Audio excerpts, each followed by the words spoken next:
খামারে যদি গাভীর দুধ উৎপাদন বৃদ্ধি না হয় তাহলে কিন্তু খামারকে টিকে রাখা কষ্টকর। তবে শুধু দুধ উৎপাদন বৃদ্ধি কিন্তু শুধু ওষুধেই হয় না।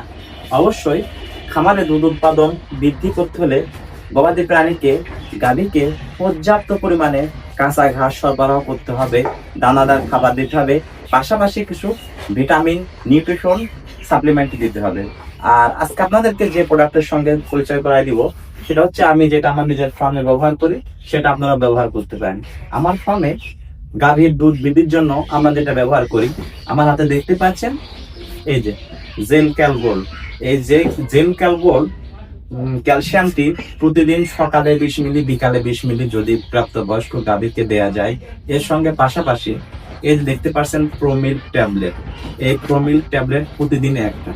মনে রাখবেন ছোট বড় যে কোনো গাভীকে প্রতিদিন একটা করে প্রোমিল ট্যাবলেট এবং ক্যালসিয়াম সকালে 20 মিলি বিকালে 20 মিলি আমার এই গাভীগুলাকে দিই।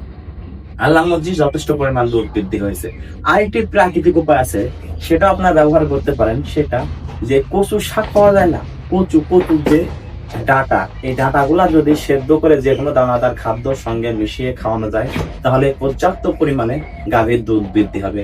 মনে রাখবেন শুধু ঔষধ নয়, ঔষধের পাশাপাশি ভিটামিন ক্যালসিয়ামের পাশাপাশি গরুকে পর্যাপ্ত পরিমাণ দানাদার খাদ্য এবং পানি সরবরাহ করতে হবে। অবশ্যই ভিডিওটি লাইক কমেন্ট শেয়ার করবেন যেন আপনার একটি শেয়ারের মাধ্যমে একজন প্রান্তিক খামারি উপকৃত হয়।